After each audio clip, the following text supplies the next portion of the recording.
আজকে আমি তোমাদের সামনে মাধ্যমিকের ভূগোলের যে 2024 সালের প্রশ্নপত্র রয়েছে সে প্রশ্নপত্র নিয়ে আলোচনা করব। এই প্রশ্নটি সম্পূর্ণ কিন্তু সাজেশন স্বরূপ প্রশ্ন। তো চলো সেই প্রশ্নপত্রটি আজকে আমি তোমাদের সামনে শেয়ার করি। প্রথমে রয়েছে বিভাজ্য, যেখান থেকে তোমাদের এমসিকিউ প্রশ্ন রয়েছে।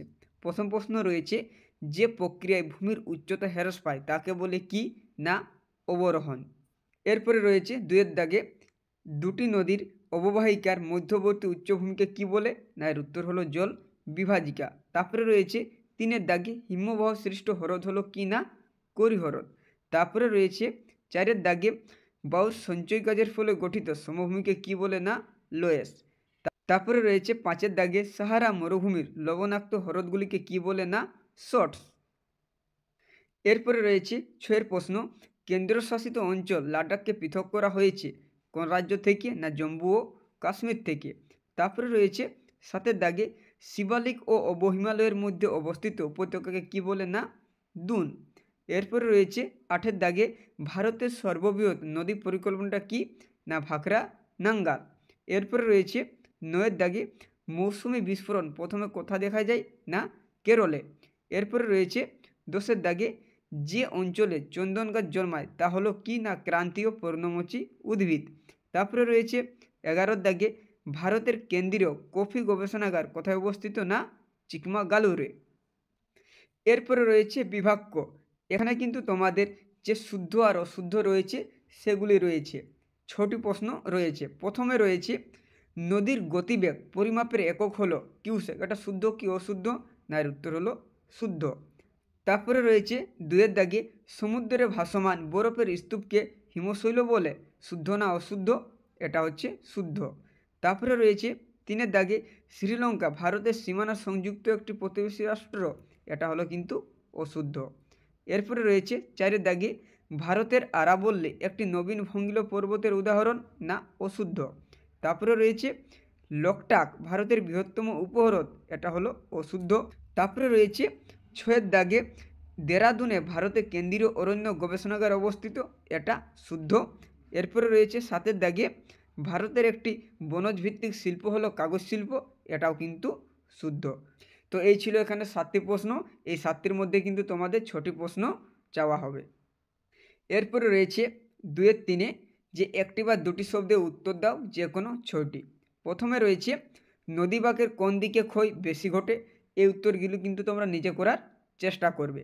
তারপরে রয়েছে, মেরু অঞ্চলে কোন উচ্চতায় হিমরেখা দেখা যায়। তিনের দাগে রয়েছে, বায়ুপ্রবাহের সমান্তরাল সৃষ্ট বালিয়ারিগুলির নাম লেখো। তারপরে রয়েছে চারের দাগে, পশ্চিম হিমালয়ের তাল কি। তারপরে রয়েছে পাঁচের দাগে, ভারতের কোন রাজ্যে গঙ্গা নদীর নিম্নগতি দেখা যায়। তারপরে রয়েছে ছয়ের দাগে, পার্বত্য ঢালে ভূমিক্ষয় রোধের একটি কৃষি পদ্ধতির নাম লেখো। তারপরে রয়েছে সাতের দাগে, ভারতের কোন রাজ্য ইক্ষু উৎপাদনে প্রথম স্থান অধিকার করেছে। তারপরে রয়েছে আটের দাগে, ভারতের প্রথম কাপড়কল কোথায় স্থাপিত হয়েছিল। এরপরে কিন্তু তোমাদের রয়েছে যে বাম স্তম্ভের সাথে ডান স্তম্ভ মিলাতে। এখান থেকে সাজেশন স্বরূপ যে প্রশ্নগুলি রয়েছে সেগুলি কিন্তু এখানে দেওয়া হয়নি, এগুলির জন্য আমি তোমাদের একটা কিন্তু আলাদা ভিডিও বানিয়ে দেব। এরপরে রয়েছে শূন্যস্থান পূরণ, এখানেও কিন্তু 6টি প্রশ্ন রয়েছে। প্রথমে রয়েছে, নীল নদের বদ্বীপ ড্যাশ আকৃতির হয়, খুবই গুরুত্বপূর্ণ। দুয়ের দাগে রয়েছে, দুটি কড়ির মধ্যবর্তী উচ্চভূমিকে ড্যাশ বলে। তারপরে রয়েছে, দক্ষিণ ভারতের সর্বোচ্চ শৃঙ্গের নাম কি। চারের দাগে রয়েছে, অরুণাচল প্রদেশের ব্রহ্মপুত্র ড্যাশ নামে পরিচিত। পাঁচের দাগে রয়েছে, উত্তর পশ্চিম ভারতে গ্রীষ্মকালে সৃষ্ট ধূলিঝড়কে বলে ড্যাশ। তারপরে রয়েছে ছয়ের দাগে, জামনগর ড্যাশ শিল্পের জন্য বিখ্যাত। আর সাতের দাগে রয়েছে, ড্যাশ মৃত্তিকা ম্যানগ্রোভ অরণ্যের জন্য বিখ্যাত। এই শূন্যস্থানের উত্তরগুলি তোমরা কিন্তু নিজে করার চেষ্টা করবে। এরপরে রয়েছে বিভাজ্য, এখানে রয়েছে 2 গুণিত 6 12 নাম্বার, অর্থাৎ এককটি প্রশ্নের মান 2।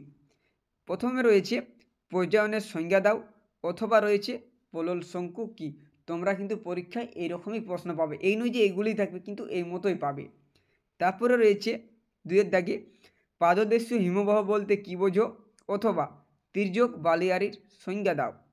তারপরে রয়েছে তিনের দাগে, ময়দান বলতে কী বোঝো, অথবা কচ্ছের রণ কী?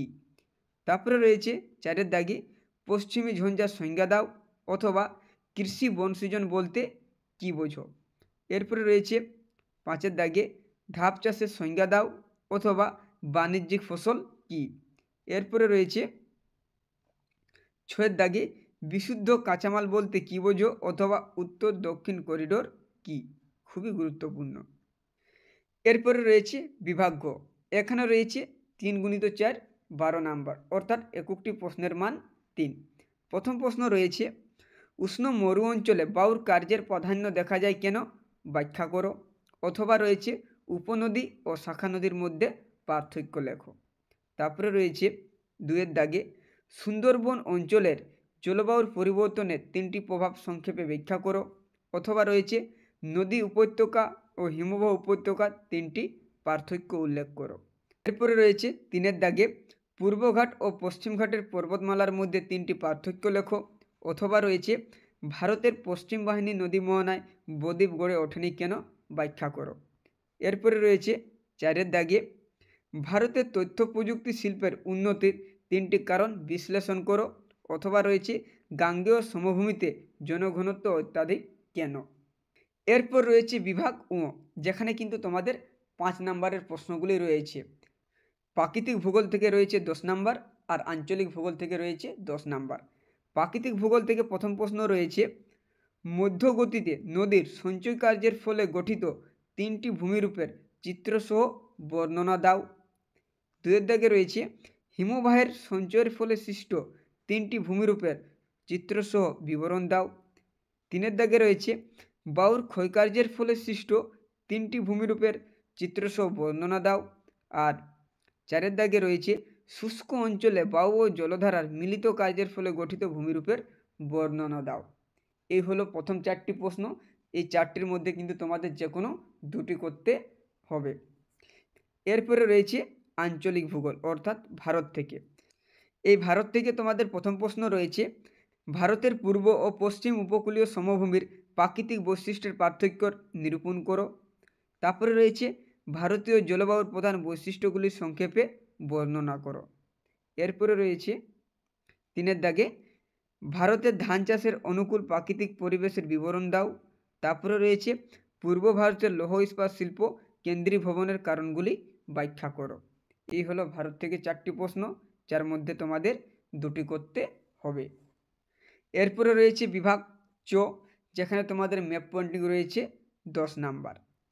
এই ম্যাপ পয়েন্টিংয়ে তোমাদের প্রথমে রয়েছে বিন্ধ্য পর্বত, তারপরে রয়েছে মালাবার উপকূল, তারপরে রয়েছে কাবেরী নদী, তারপরে রয়েছে একটি অতি অল্প বৃষ্টিপাত যুক্ত অঞ্চল, এরপরে রয়েছে একটি কৃষ্ণ মৃত্তিকা অঞ্চল, তারপরে রয়েছে উত্তর পূর্ব ভারতের একটি চা উৎপাদক অঞ্চল, তারপরে রয়েছে পশ্চিমবঙ্গের একটি পেট্রোরসায়ন শিল্পকেন্দ্র, তারপরে রয়েছে একটি ভারী ইঞ্জিনিয়ারিং শিল্পকেন্দ্র, তারপরে রয়েছে পূর্ব উপকূলের একটি কৃত্রিম পোতাশ্রয়যুক্ত বন্দর, তারপরে রয়েছে নতুন দিল্লি। তো এই হলো মাধ্যমিক 2024-এর সাজেশন স্বরূপ প্রশ্নপত্র।